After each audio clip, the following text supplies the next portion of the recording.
గురూజీ 72 గంటల్లోనే ఫోన్లోని అద్భుతమైన జ్యోతిష్య పరిష్కారం చూపిస్తారు. నమ్మండి, నమ్మకపోండి, ఇది నిజం. శ్మశాన కాళి రుద్ర చౌడీదేవి ఆరాధకులు నంబర్ 1 వశీకరణ స్పెషలిస్ట్. గురూజీ మనిషి పుట్టుక నుండి చనిపోయే వరకు వచ్చే అన్ని క్లిష్టమైన సమస్యలకు పరిష్కారం ఇక్కడ లభిస్తుంది. విద్య, ఉద్యోగం, వ్యవహారం, స్త్రీ ప్రేమ, పెళ్లి, సంతానం, స్త్రీ పురుష వశీకరణం, భూవశం, భార్యాభర్తల కలహాలు, కోర్టు సమస్యలు, విడాకుల సమస్యలు, చేతబడి, అప్పుల బాధ, ఇంకా మీకు ఎలాంటి సమస్యలు ఉన్నా 72 గంటల్లోనే శాశ్వత పరిష్కారం చేయబడును. ఓం శ్రీ గురుభ్యో నమః. ఓం జ్యోతిషాం పతయే నమః.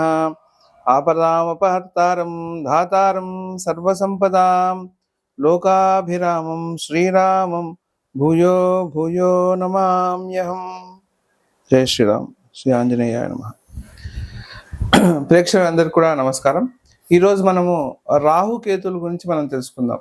రాహుకేతులు మనకి గోచారంలో ఈ పోయిన నెల మే 18వ తారీఖున మనకి రాహుకేతుల యొక్క గోచారంలో మార్పు అనేది జరిగింది. అయితే ఇప్పుడు మీనం నుంచి కుంభరాశికి ప్రవేశించాడనమాట రాహు. తర్వాత కేతు వచ్చేసి మనకి కన్య నుంచి సింహరాశికి వెళ్ళాడు.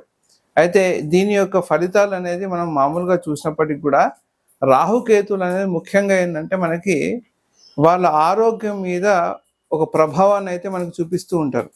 అయితే రాహుకేతుల యొక్క మార్పు మన ఆరోగ్యం మీద ఎలాంటి ప్రభావం చూపిస్తుంది అనేది మనం డీటెయిల్గా మనం తెలుసుకుందాం. దానికి ముందుగా ఈ రాహుకేతులు సహజంగానే వాళ్ళు పాపులు కాబట్టి ఛాయాగ్రహాలు కాబట్టి వీళ్ళు ఇచ్చే వ్యాధులన్నీ కూడా మనకి పైన కనిపించేటట్టుగా ఉండవు, కానీ లోపల శరీరంలో మనకి బాధ పెడుతూ ఉంటాయి. ఇప్పుడు ఉదాహరణకి మనకి మోకాలు నొప్పులు అలా వచ్చింది అనుకోండి, పైనకైతే మనకి సాధారణంగానే కనిపిస్తుంది, కానీ లోపల నొప్పి అనేది చాలా ఎక్కువగా ఉంటుంది. సో అలా రాహుకేతులు ఇచ్చే నొప్పులు ఏవైతే ఉంటాయో బయటికి కనిపించకుండా ఉంటాయి, కానీ లోపల అవి బాధ పెడుతూ ఉంటాయి. అయితే ఈ గోచారంలో మార్పులు జరిగినప్పుడు మేషం నుంచి మీనం వరకు వివిధ శరీర అవయవాలు ఉంటాయి. మేషం అంటే మనకి సాధారణంగా మేషం నుంచి మీనం వరకు ఒక్కొక్క రాశికి ఒక్కొక్క శరీర అవయవం ఉంటుంది. అయితే ఇప్పుడు మేషరాశి అంటే తల, అట్లాగే వృషభ రాశి అంటే మనకి ముఖ భాగము తర్వాత గొంతు భాగం వరకు వస్తుంది. అయితే తర్వాత మనకి మిథున అంటే గొంతు, లంగ్స్ అంటే ఛాతీ వరకు వరకు వస్తుంది అనమాట. అంటే ఇక్కడ గొంతు వరకే వస్తుంది మనకి మిథునం అనేది. అట్లాగే కర్కాటకం అనేది ఛాతీ భాగం వరకు వస్తుంది. సింహరాశి ఉదర భాగం వస్తుంది. అట్లాగే కన్యారాశి వచ్చేసి మన జీర్ణ కోశానికి సంబంధించింది అనమాట. తర్వాత తులారాశి వచ్చేసి మనకి ఏంటంటే మనకి నడుము భాగం కిందికి వస్తుంది తులారాశి అనేది. మనకి వృశ్చికం అనేసి మర్మస్థానాల కిందికి వస్తుంది. ధనుసు వచ్చి తొడభాగాల దగ్గరికి వస్తుంది. మకరం అనేది మోకాలు భాగము. తర్వాత కుంభం అనేది మన పిక్కల భాగం కిందికి వస్తుంది అనమాట. అట్లాగే మీనం అనేది మనకు పాదాలు అనమాట. ఇవి మేషరాశి నుంచి మీనరాశి వరకు మనకి శరీరం యొక్క అవయవ స్థితి అనమాట. ఇలా ఉంటుంది కాలపురుషుడు యొక్క అవయవ స్థితి అనమాట ఇది. అయితే ఎప్పుడైతే గోచారంలో వీళ్ళు మారుతారో, రాహుకేతులు మారుతారో, అప్పుడు మన శరీరం మీద మనకు కొద్దిగా ప్రభావం అనేది చూపిస్తూ ఉంటుంది. అంటే ఆ శరీర భాగం ఎక్కడైతే వాళ్ళు మారినప్పుడు, ఇప్పుడు మీకు వాళ్ళు మారినప్పుడు ఏ భాగాన్ని మీకు ఎఫెక్ట్ ఇస్తారు అంటే ఏ భాగం మీకు నొప్పికి గురి అవ్వడం కావచ్చు, లేకుంటే ఒక్కొక్కసారి సర్జరీ వరకు కూడా పోవచ్చు. ఇది మన వయసు మీద ఆధారపడి ఉంటుంది. అయితే ఇప్పుడు గోచారంలో మనకి మే 18వ తారీఖు గోచారంలో మారారు కాబట్టి ఇప్పుడు ప్రస్తుతానికి గోచారంలో వాళ్ళు రాహు వచ్చి కుంభంలో ఉన్నాడు, తర్వాత సింహంలో కేతు ఉన్నాడు. ఇప్పుడు మేషరాశి వారికి తీసుకుంటే ఇప్పుడు రాహు ఎప్పుడే కానీ రాహుకేతులు వచ్చేసి ముఖ్యంగా మీరు తీసుకున్నట్టయితే రాహుకేతులు వచ్చేసి రాహు వచ్చేసి ఏం చేస్తాడంటే తన వెనకాలన్న భాగాన్ని బాధకి గురి చేస్తూ ఉంటాడు. అంటే వెనకాలన్న రాశిని బాధకు గురి చేస్తూ ఉంటాడు. అట్లాగే మీరు తీసుకుంటే కేతు వచ్చేసి తన ముందర ఉన్న భాగానికి బాధ పెడుతూ ఉంటాడు అనమాట. అంటే ఆ శరీర అవయవానికి ఇప్పుడు నేనైతే కాలపురుషుడి యొక్క అవయవాన్ని మీకు ఎలాగైతే చెప్పానో దాని ప్రకారంగానే మీకు ఆ అవయవం బాధకి గురవుతూ ఉంటుంది అనమాట. ఇది గుర్తుపెట్టుకోవాలి మీరు. అలా మీరు చూసుకోవాలన్నమాట. ఇప్పుడు మనం మేషం నుంచి మీనరాశి వరకు మనకి అన్ని రాశుల వారికి ఎలాంటి ప్రభావం ఉంటుంది, ఆ ప్రభావం అనేది ఏ అవయవం మీద పడుతుంది, దానికి సంబంధించిన పరిహారాలు ఏంటి అనేది మనం చూద్దాం. అయితే ఇప్పుడు రాహుకేతులు వచ్చేసి మనకి ఛాయాగ్రహాలు కాబట్టి వీళ్ళు ఏంటంటే వీళ్ళకి మామూలుగా మనకి క్షీరసాగర మదనం మీకు ఒక వృత్తాంతం అందరికీ కూడా చాలా వరకు తెలిసే ఉంటుంది. ఏంటంటే ఈ సురభాను అనే రాక్షసుడు అతను ఒక మాయా రూపం దాల్చి అమృతం కోసం అనేది పరితపించడం అనే కోసం జరుగుతుందన్నమాట. అప్పుడు ఏమవుతుంది, వీళ్ళు దేవతల యొక్క వాళ్ళ దాంట్లో వచ్చి కూర్చొని అమృతాన్ని స్వీకరించడం జరుగుతుంది. అయితే ఈ వృత్తాంతం మీకు ఎందుకు చెప్తున్నా అంటే, ఎప్పుడు కూడా వీళ్ళకి ఏంటంటే ఏదో ఒకటి తెలియకుండా మారు రూపంగా వీళ్ళు పనిచేస్తూ ఉంటారు. అందుకోసం వీళ్ళని ఛాయాగ్రహాలు అంటాం.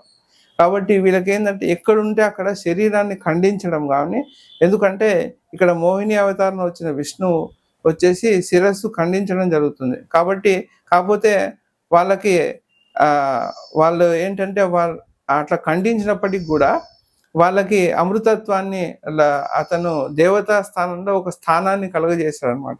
కాబట్టి రాహుకేతులకి దేవతా స్థానం కలిగించను గాను రాహుకేతులకి దేవతా స్థానం కలిగింది. అయినప్పటికీ కూడా ఈ రాక్షస తత్వం అనేది వాళ్ళు ఉంటుంది కాబట్టి వాళ్ళు శరీరాన్ని ఏదో ఒకటి ఇబ్బంది పెడుతూ ఉంటారు. ఇప్పుడు మనం చూసినట్లయితే గ్రహణ కాలంలో మనం ఏది తీసుకోవద్దు అని చెప్తారు. ఎందుకోసం చెప్తారంటే, ఈ రాహుకేతుల యొక్క ప్రభావం ఉన్నప్పుడు ఏంటంటే మనం ఏ పదార్థం తీసుకున్నప్పటికి కూడా అది మనకి తొందరగా జీర్ణం అవ్వదు. ఇంకోటి అది వ్యాధిని కూడా ఉత్పన్నం చేస్తూ ఉంటుంది. కాబట్టి ఈ రాహుకేతుల యొక్క దీంట్లో చాలా జాగ్రత్త ఉండాలి. కాబట్టి ఈ రాహుకేతులు ఎక్కడైతే ఉంటారో దాని నుంచి ఇప్పుడు రాహు వచ్చేసి వెనకాల భాగం ఉన్న రాశిని ప్రభావితం చేస్తూ దానికి అనారోగ్యం ఇస్తూ ఉంటాడనమాట. అట్లా కేతు వచ్చి తన ముందర ఉన్న భాగాన్ని దాన్ని ప్రభావితం చేస్తూ అక్కడున్న ఆరోగ్య అవయవానికి ఇబ్బందులు కలుగజేస్తూ ఉంటాడు. ఇప్పుడు ధనుసు రాశి వారికి మనకి రాహుకేతు యొక్క గోచారము ఆరోగ్యం మీద ఎలాంటి ప్రభావం ఇస్తుంది అని మనం చూసినట్టయితే, ఇప్పుడు రాహు ఎప్పుడే కానీ వెనకాల భాగాన్ని దాన్ని ఇబ్బంది పెడుతూ ఉంటాడు. కాబట్టి వీళ్ళకి రెండో స్థానం అంటే మకరాన్ని ఇబ్బంది పెడుతూ ఉంటాడు. కాబట్టి వీళ్ళకి ఏంటంటే ముఖ భాగంలో ఇబ్బందులు రావడానికి ఎక్కువగా అవకాశం ఉంటుంది. అట్లాగే వీళ్ళకి అంటే ముఖానికి సంబంధించిన నొప్పులు కావచ్చు, లేకుంటే ముఖం మీద ఏదైనా గాయం తగలడం కావచ్చు, ఇట్లాంటివి వాళ్ళకి జరగడానికి అవకాశం అయితే ఉంటుందన్నమాట. అట్లాగే వాళ్ళకి 10వ స్థానం అయినటువంటి తులారాశి మీద కన్యారాశి 10వ స్థానం కన్యారాశి మీద ప్రభావం చూపిస్తున్నాడు. కాబట్టి వాళ్ళకి ఏంటంటే ముఖ్యంగా మోకాళ్ళ సమస్య ఇట్లాంటివి రావడానికి ఎక్కువగా అవకాశం ఉంటుంది. కాబట్టి దీనికి పరిహారంగా వాళ్ళు ఏం చేసుకోవాలంటే, ఈ దుర్గాదేవికి వీళ్ళు బెల్లంతో చేసిన పదార్థాన్ని వీళ్ళు నైవేద్యంగా పెట్టి అది సమర్పించినట్టయితే తప్పకుండా దీని యొక్క ఉపశమనం అయితే లభిస్తుంది. అట్లాగే రాహుకి పరిహారంగా వీళ్ళు ఏం చేయాలంటే, ఒక కొబ్బరికాయ తీసుకొని తల చుట్టూ 7 సార్లు తిప్పేసి అపసవ్యంగా తిప్పేసి ప్రవహించే నదిలో అయినా వేయచ్చు, లేకుంటే చెరువులో వేసినట్టయితే చెరువులో వేసినట్టయితే దీనికి పరిహారంగా పనిచేస్తుంది అనమాట. ఈ యొక్క పరిహారం చేయండి, తప్పకుండా మీకు వ్యాధి యొక్క తీవ్రత అనేది ఖచ్చితంగా మీకు తగ్గుతుంది అనమాట. వీళ్ళు ఏం చేయాలంటే, ఒక కొబ్బరికాయ తీసుకొని తల చుట్టూ 7 సార్లు తిప్పేసి అపసవ్యంగా తిప్పేసి ప్రవహించే నదిలో అయినా వేయచ్చు, లేకుంటే చెరువులో వేసినట్టయితే చెరువులో వేసినట్టయితే దీనికి పరిహారంగా పనిచేస్తుంది అనమాట. ఈ యొక్క పరిహారం చేయండి, తప్పకుండా మీకు వ్యాధి యొక్క తీవ్రత అనేది ఖచ్చితంగా మీకు తగ్గుతుంది అనమాట.